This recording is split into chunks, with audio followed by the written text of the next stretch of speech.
नमस्कार। आज हम 2025 में आने वाली कुछ खास भारतीय किताबों पर एक नज़र डाल रहे हैं। ये जानकारी वोग इंडिया के एक लेख पर आधारित है। तो देखते हैं कि इस साल साहित्य जगत में क्या हलचल है। हाँ, मतलब एक तरह से ये समझने की कोशिश कि कौन सी नई आवाज़ें हैं, कौन से विषय हैं जिन पर बात हो रही है। बिल्कुल। और सिर्फ लिस्ट नहीं, हम ये भी देखेंगे कि ये किताबें आज के भारत के बारे में क्या कहती हैं। फिक्शन, नॉन फिक्शन, सब कुछ है इसमें। हाँ, एक पूरी रेंज है। तो चलिए शुरू करते हैं। कुछ बड़े नाम हैं, कुछ बहुत व्यक्तिगत कहानियां, जैसे अरुंधति रॉय का संस्मरण आ रहा है, mother Mary comes to me. हाँ, मैंने भी सुना इसके बारे में। उनकी माँ के साथ उनके रिश्ते पर है जो काफ़ी जटिल बताया जाता है। हाँ, और उन्होंने खुद कहा कि वो 18 की उम्र में माँ से दूर इसीलिए गईं ताकि मैं उनसे प्यार करना जारी रख सकूं। कितनी गहरी बात है ये। बिल्कुल। और ये दिखाता है कि कैसे ये जो व्यक्तिगत संस्मरण होते हैं, खासकर परिवार पर, वो पाठकों से कैसे जुड़ते हैं। कहीं ना कहीं हम सब उन जटिलताओं को महसूस करते हैं। सही कहा। और इसी तरह किरण देसाई का भी उपन्यास आ रहा है काफी समय बाद, the loneliness of Sonia and Sunny नाम है। हाँ, उसका भी इंतजार है। सुना है कि ये प्यार, रिश्तों, परिवारों पर एक बड़ी कहानी है। इसमें इतिहास, नस्ल, वर्ग जैसे मुद्दे भी हैं। मतलब काफी बड़ा कैनवस है। और पिको अय्यर की किताब भी है, लर्निंग फ्रॉम साइलेंस, मठों के अनुभव पर।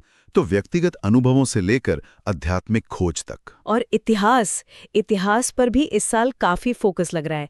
अनिरुद्ध कनिसेट्टी चोल साम्राज्य पर लिख रहे हैं, लॉर्ड्स ऑफ अर्थ एंड सी। हाँ, ये महत्वपूर्ण है। चोल जैसे विशाल साम्राज्य जिन पर शायद उतनी बात नहीं होती जितनी मुगलों पर होती है। बिल्कुल। और फिर ईरा मुखोटी बेगम समरू की जीवनी ला रही हैं, और अनुष्का जैन की बैडएस बेगम्स भी हैं। अच्छा, तो मतलब शक्तिशाली महिलाओं की कहानियां जिन्हें इतिहास में शायद वो जगह नहीं मिली, ये बहुत अच्छा ट्रेंड है। इतिहास को सिर्फ राजाओं और लड़ाइयों से नहीं बल्कि इन शख्सियतों से भी समझना। सही कहा। और राजनीतिक विचारों पर भी किताबें हैं।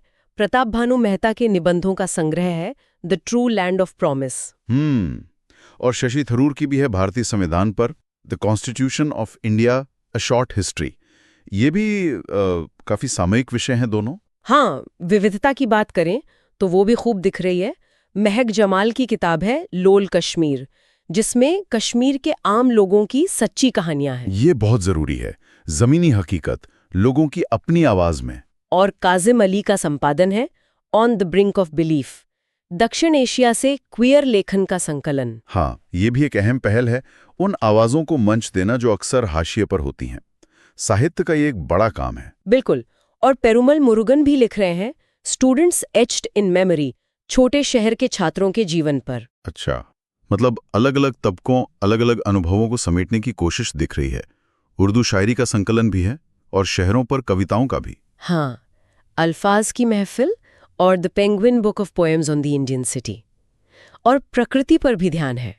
अनुराधा रॉय की the Himalaya in a small house, Amitav Ghosh की निबंध वाइल्ड फिक्शंस। ये दिखाता है कि पर्यावरण और जगह की पहचान, ये मुद्दे भी लेखकों के जहन में हैं, जो आज के समय की बड़ी चिंताएं भी हैं। हाँ, और फिक्शन में क्या चल रहा है?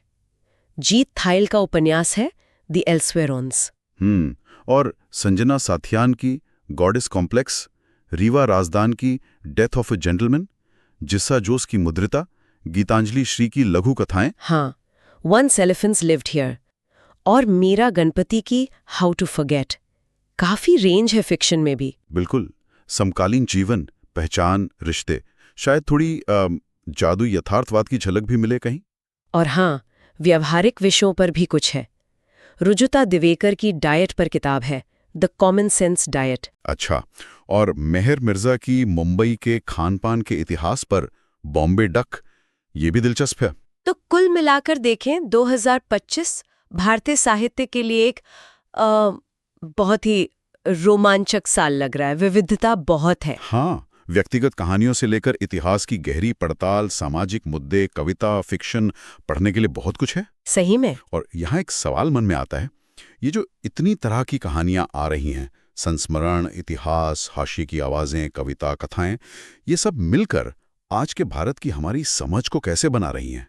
मतलब कौन सी कहानी है जो ज्यादा उभर कर आ रही है और इसका क्या मतलब हो सकता है? ये सोचने वाली बात है।